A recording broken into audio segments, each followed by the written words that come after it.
All right, so I'm going to start talking about this short story by Charlotte Perkins Gilman called The Yellow Wallpaper. So it was published in 1892. Charlotte Perkins Gilman is an American author.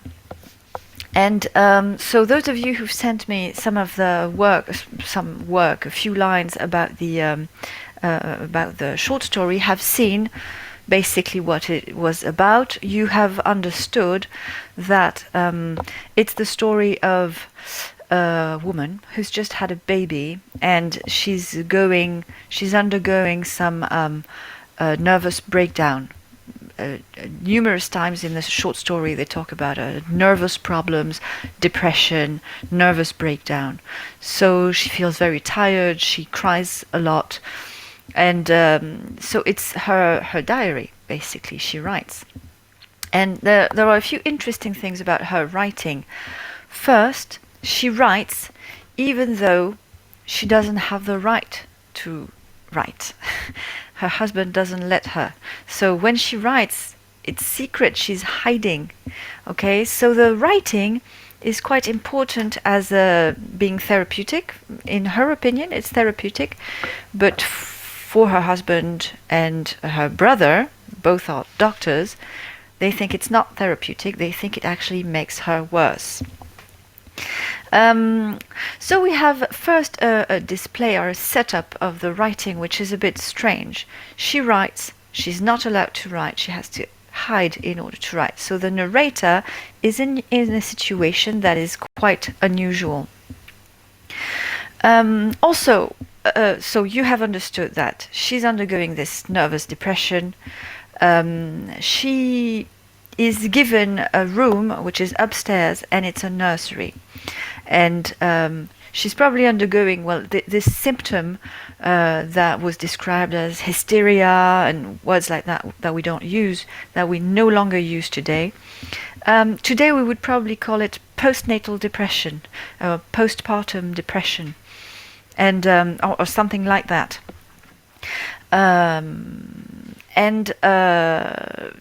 So she's in the nursery, in the room upstairs. Okay, it's the top room, the room on the top floor of the house. And she starts focusing on the wallpaper and the patterns on the wallpaper. And little by little, she starts to see strange patterns and sub-patterns and figures in the pattern. And she interprets it as a woman trying to escape from the pattern, trying to break free. And in the end, she first hates the wallpaper, and in the end she starts to like it, and she starts to try to help the woman who's trying to break free. And right at the end of the short story, she thinks she is that woman. So she associates herself with the woman trying to break free from the pattern in the wallpaper. So it is the story of the origin of some kind of insanity. Insanity means madness. Okay? And we see how a character starts by being just depressed, undergoing a difficult moment in her life, to being completely and absolutely crazy. At the end, she crawls, she walks on all fours in the nursery. And when her husband comes in, she's in such a state that he swoons, he loses consciousness, and he falls over. And she keeps creeping, she keeps crawling, walking on all fours. So it's really the image, quite a powerful image of insanity.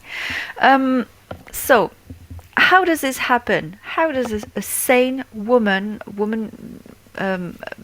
end up going completely crazy? This story shows the process, the progressive process through which she becomes crazy. And the story tells us some things about being a woman, about being a mother, about being a married woman at that time. And it uses some aesthetic references. Notably, I'm sure you've noticed, and I'm going to ask you a question. Please answer if you can answer me.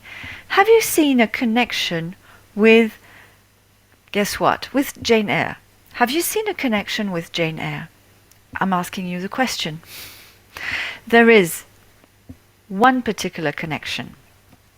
So I'm waiting for your answers. Think. Not necessarily about that character, Jane Eyre. It can be with other characters.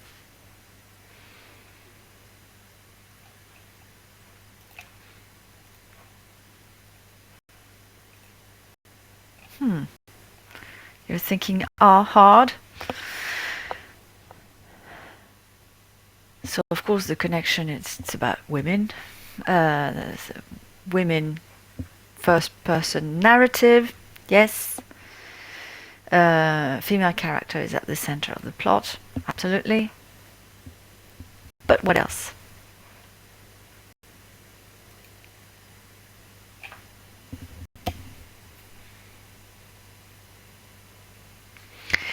Right, in the answers I get, you're not too sure, right? Maybe you feel it's about Mr. Rochester's wife, his first wife, of course. Can you remember her name?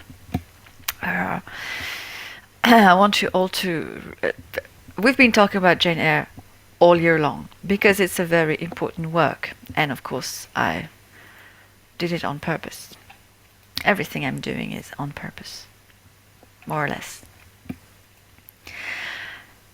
Yes, her name is Bertha. That's right. Yes, Bertha. You remember correctly. And what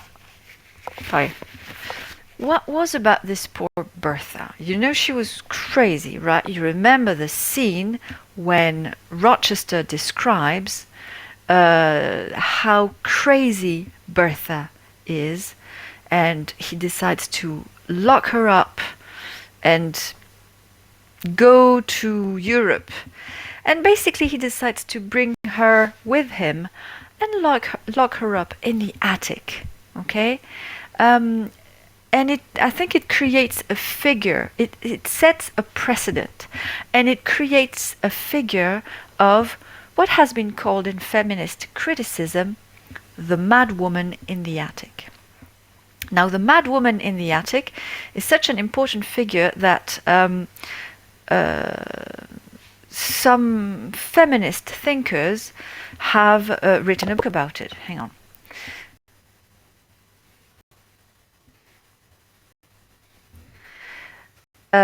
So in 1979, and I believe I have told you about this book, in 1979, two literary critics wrote a book called The Mad Woman in the Attic. The full title is The Mad Woman in the Attic. Attic means le grenier. Hein? The Woman Writer and the 19th Century Literary Imagination. Okay, and they examine Victorian literature from a feminist perspective. So the two authors are called Sandra Gilbert and Susan Gubar. And of course, when they talk about the Mad Woman in the Attic, they refer explicitly to Jane Eyre's character, Bertha. But they explore other writers, other female writers, Charlotte and Emily Bronte, George Eliot, Elizabeth Barrett Browning, Emily Dickinson, Jane Austen, Mary Shelley, and I think I'm forgetting one. So basically, they explored how women can write in the 19th century and how they are sort of imprisoned in either angelic figures. Remember Jane Eyre as being airy, sort of a fairy sort of figure. So an angelic figure, or the figure of the monster or the demon, Bertha. You see two polarities of the woman, and how female writers are sort of imprisoned in that. And the idea of being imprisoned in the figure of the good wife, is really something we see here in the story, The Yellow Wallpaper. And by being in the nursery, the story really recalls the figure of the mad woman in the attic. Okay, the woman who's mad and needs to be put in the attic on top of the house. So it really draws on the same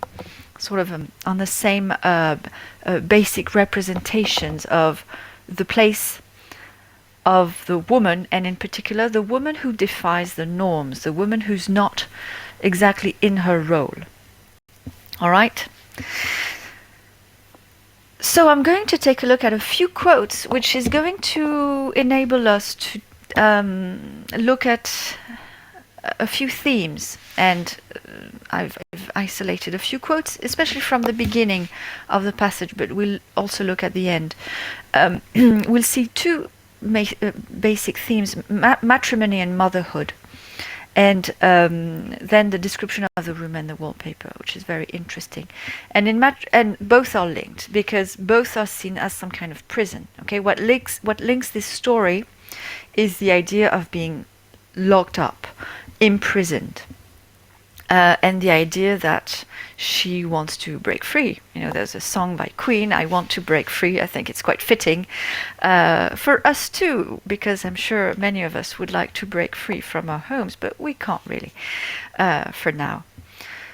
So the woman, the narrator, whose name we don't know, she's in some kind of prison in many different ways. Physically, her room, but also in terms of relationships in her marriage. And we'll take a look at this. In the quotes that I've isolated from the beginning, we see some visions, interesting things about matrimony and motherhood. At the beginning, when she explains her situation in writing, she writes, "John laughs at me, of course, but one expects that in marriage." So we see several things: the hierarchical position between the husband and the wife, and the fact that it is normal that the husband would look down on his wife, or laugh at her, or consider her as less capable. So in this sort of hierarchical relationship, it is some kind of constraint. Also, the fact that she has to stop writing whenever he comes her way, whenever he comes in the room. "There comes John, and I must put this away. He hates to have me write a word." So which means that the writing, the different entries on her diary, is rhythmed by whenever John's here and John's not here. So her writing is her moments of freedom, and all the rest is a moment when she's not free to do whatever she wants. Next, another quote from the beginning. This is the second entry. "John does not know how much I really suffer. He knows there is no reason to suffer, and that satisfies him. Of course, it is only nervousness. It does weigh on me. It doesn't weigh on me so not to do my duty in any way. I meant to be such a help to John, such a real rest and comfort, and here I am, a comparative burden already." Here we see that the prison is double. First, there's a prison when she mentions the word reason, and we see that there are italics. All through, especially the first part, the character of John, the husband, always focuses on reason and science, and whatever is related to imagination or fancy, such as the act of writing, for example, is always discarded or rejected as something that has no worth, something that has no value. Okay? So because she is an imaginative character, she is rejected as a worthless character. Whereas John, a physician, ça veut dire médecin, a physician, and also the narrator's brother, also a physician, they represent reason, but a reason that sort of excludes characters such as her. So here he knows there is no reason to suffer, and that satisfies him. The word reason, of course, here it means a cause, okay, the cause for the symptom. But also it makes us think about how rationality is used to split characters and to increase the hierarchy between husband and wife. And the second thing is that we start seeing that this character it represents some kind of guilt. If we look at the second part of the quote I just quoted, of course it is only nervousness. It does weigh on me so not to do my duty in any way. I meant to be such a help to John, and here I am a comparative burden already. So remember I told you when talking about the book The Mad Woman in the Attic about the way women, in particular women writer, have to conform to ideals of either angelic femininity or monstrous femininity through their characters. And here we see a character who's supposed to be a good wife, a good mother, and who fails that. And the narrative, the diary, expresses the guilt that she can experience by in not fitting the characteristic given to women and mothers. So this is yet another prison, the guilt experienced by the narrator. She mentions her baby. She's had a baby recently. She only mentions the baby in passing, and she never gives name. For example, it's fortunate that Mary is so good with the baby, such a dear baby. And yet, I cannot be with him. It makes me so nervous. This is a bit of a problem, okay?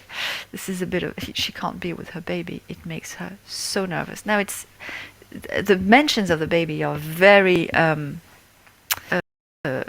fractionate, just a few words here and there.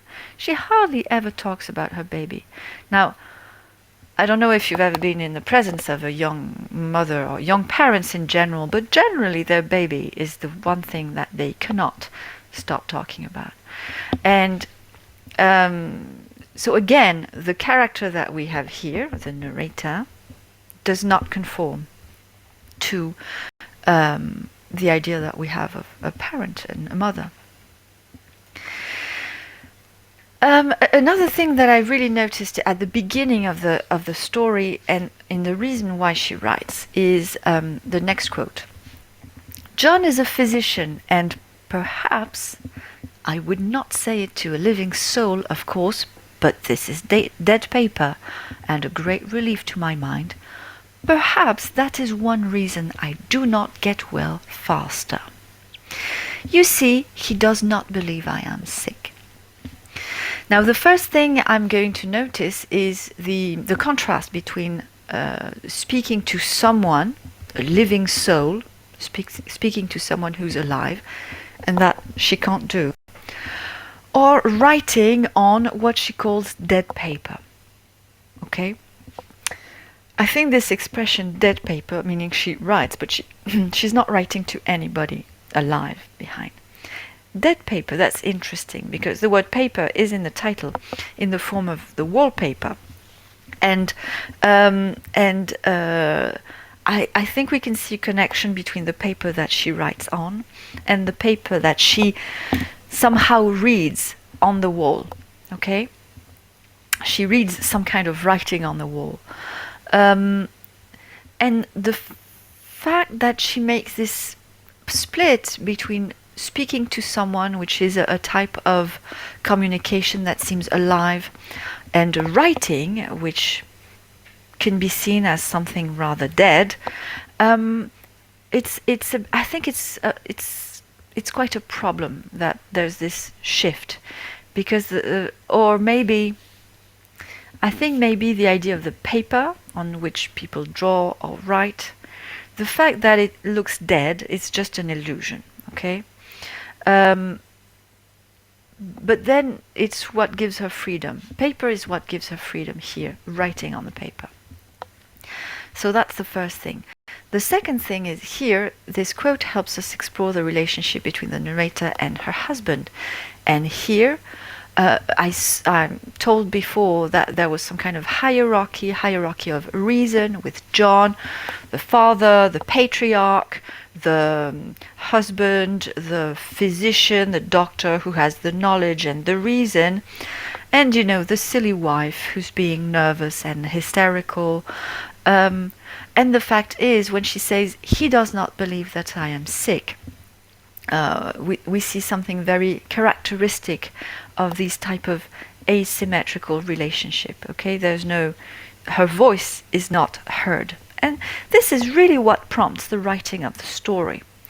Her voice is not heard, and what happens next is I want you to notice the way the narrator uses the pronoun one.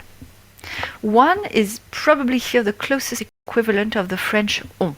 So it's a very generic pronoun. What can one do? It means what is there to do? Okay, is there anything to do about it? Another way to phrase it would be with an impersonal phrasing. What is there to do? Or with a passive voice. What can be done? Okay, this is the closest equivalent to the pronoun one. She does not say I. What can one do? And then, if a physician of high standing and one's own husband assures friends and relatives that there is really nothing the matter with one, but temporary nervous depression, a slight hysterical tendency, what is one to do? So she uses several times the pronoun one as if to distance herself, to make her situation something more general. It's not just her, it's everyone. Okay? My brother is also a physician, I keep on reading, and also of high standing, and he says the same thing. So after that, we see that the pronoun I comes back in an interesting way. So I take phosphates or phosphites, whichever it is. You see, in her speech, she inscribes the legitimacy of her husband and brother.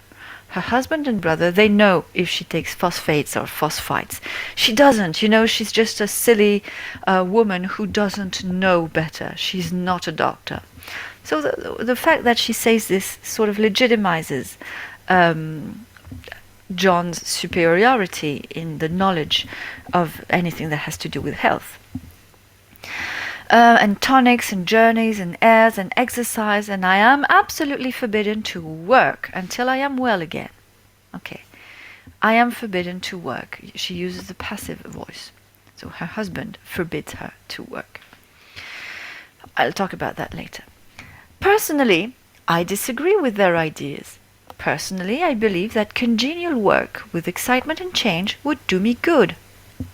Now, I think it's interesting because twice in a row, 2 sentences in a row, she expresses a personal view with quite a strong opinion.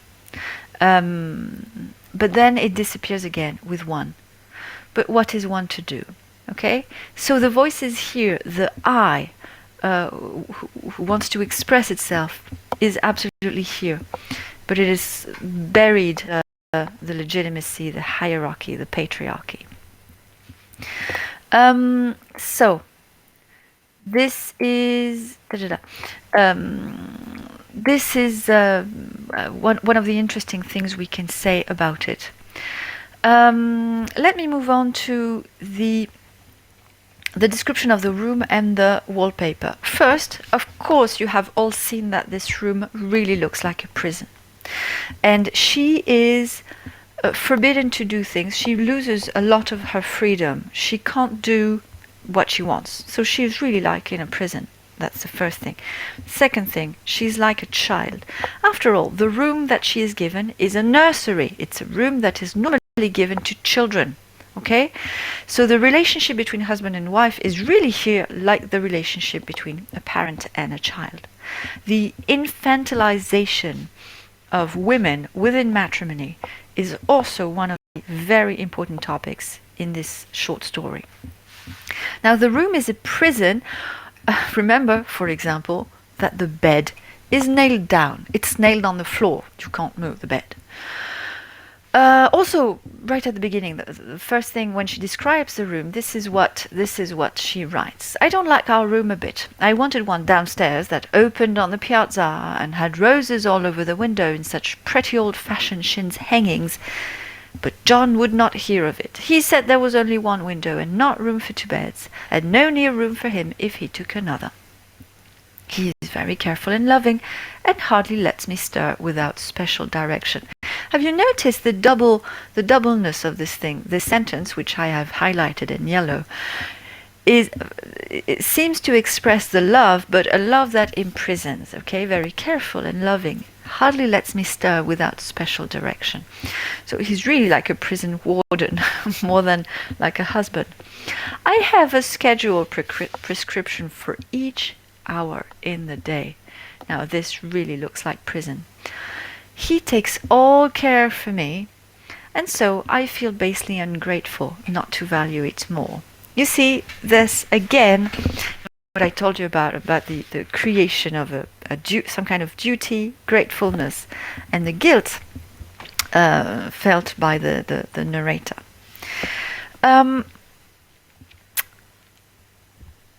Then let me see in the quote. Yes. It's a big, airy room, the whole floor nearly, with windows that look all ways, and air and sunshine galore. Galore means in abundance.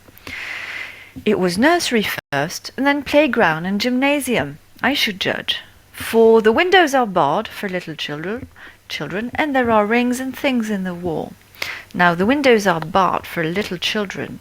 Of course, it's in order for children not to fall over, but it really makes it look like a prison. There are rings and things in the wall because it was a gymnasium, a place where you do gymnastics. You need to attach, things, boulders or I don't know what. But also, it looks like a prison where you can attach handcuffs and things like that. So, all the time there is double interpretation in how the room is organized. Then,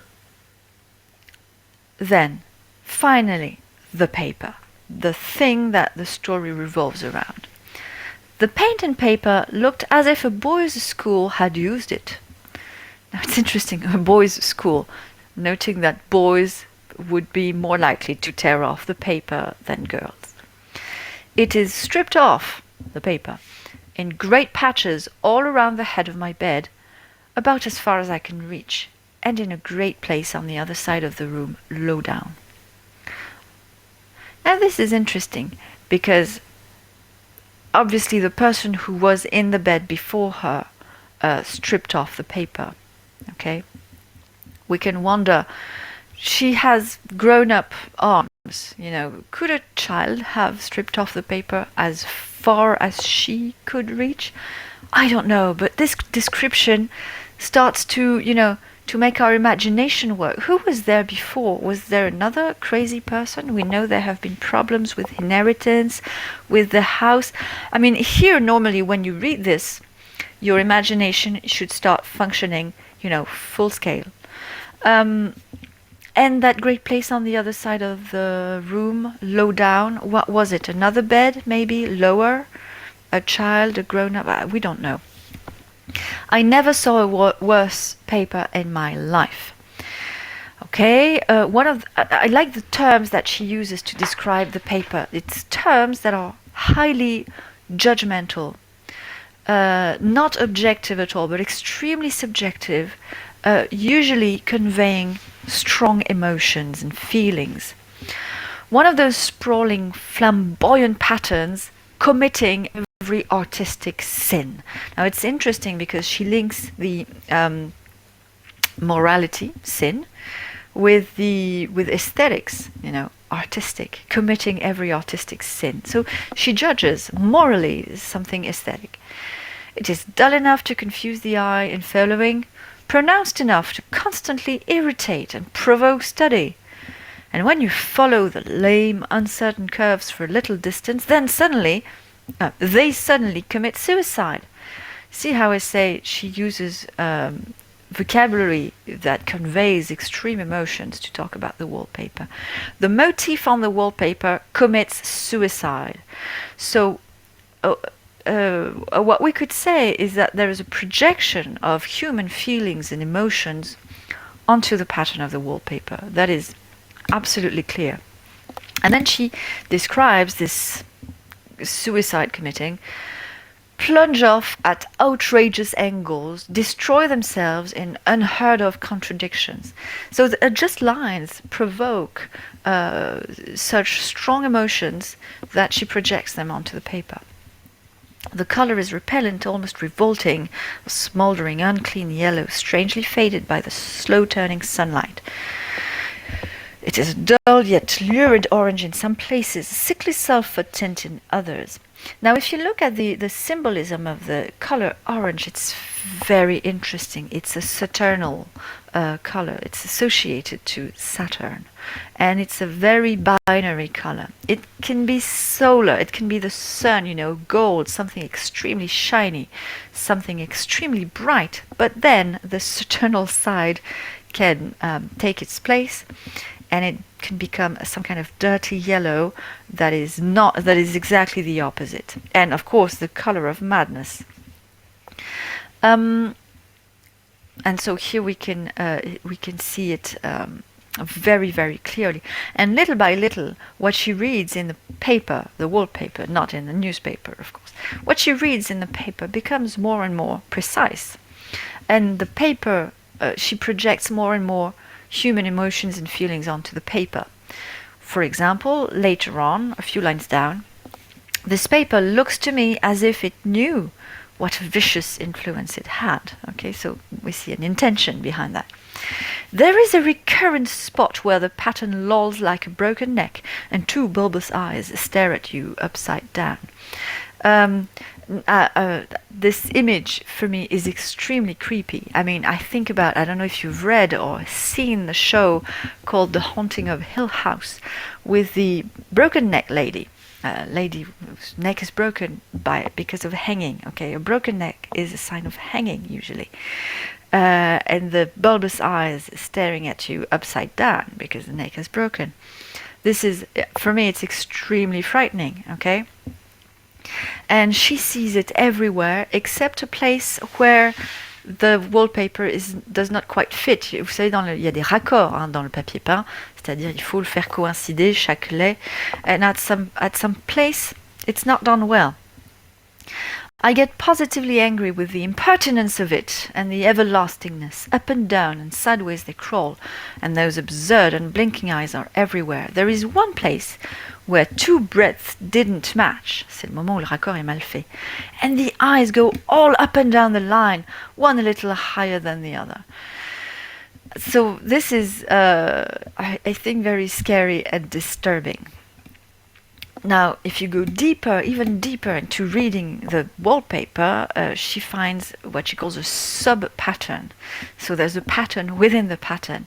So it creates some kind of depth. So it's another color, but the light has to arrive in a certain way. And she sees a figure. This is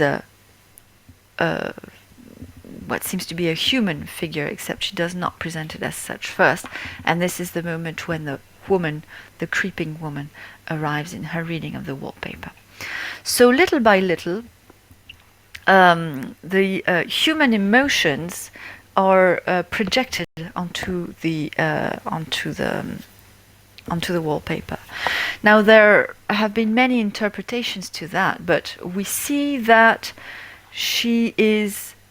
the narrator is not allowed to express any of her feelings or emotions except on paper, quite literally, either by writing, which is a moment of freedom, or by reading the wallpaper. So whatever is in this wallpaper is a manifestation of herself, her own emotions. And this is what we see at the end of the short story, because right at the end of the short story, and I haven't copied it,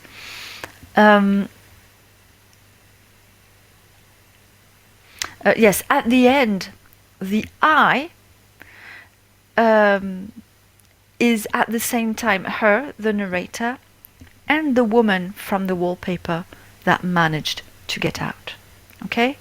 So it seems that the prison is herself. Now I find this story extremely disturbing. Oh yeah, and there's a change of color also.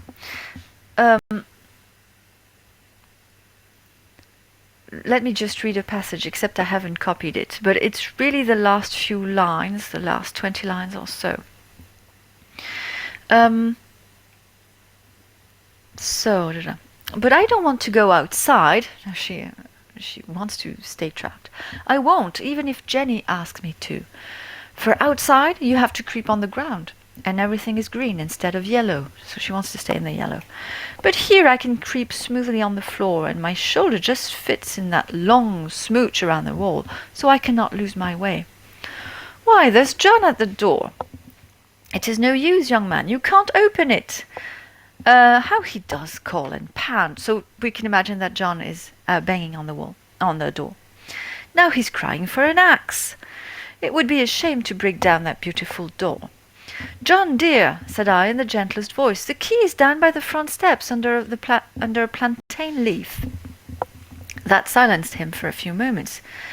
Then he said, very quietly indeed, open the door, my darling. I can't, said I. The key is down by the front door under a plantain leaf. And then I said it again several times, very gently and slowly, and said it so often that he had to go and see, and he got it, of course, and came in. He stopped short by the door. What's the matter? He cried. For God's sake, what are you doing? I kept on creeping just the same, but I looked at him over my shoulder. I've got out at last, said I, in spite of you and Jane, and I've pulled off most of the paper so you can't put me back.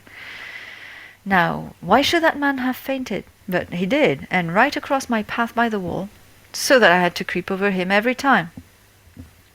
So at the beginning there was consciousness from the part of the narrator that she was not feeling well, and the end, from the point of view of the narrator, is some kind of deliverance rather than alienation. Okay, so the whole story subverts completely the notion of freedom and alienation, and of course we cannot but think about the concept of unreliable narrator. The narrator here is completely unreliable. She's mentally ill, she's crazy, and yet just because she's unreliable, just because she's mentally ill, does not mean that there is not some truth to be read, to be understood, to be believed, or just to be heard from the short story.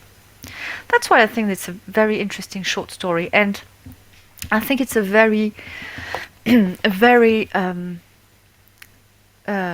it's still very valid today, because women's words, women's statements are still not believed as much as men's. And I say women, but it can be any group of people who seems to be less legitimate than others. The most obvious one would be female. I'll let you think about it. I'm not going to give any specific examples. We can talk about it when we see each other for face to face. I can send you articles if you want. But this is something that is still going on, albeit not as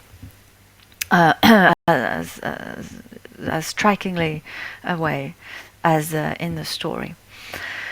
So thank you very much for being here. If you have any question about the story, I haven't had time to talk about all the story. I just focused on a few quotes. If there are things you want to ask, don't hesitate.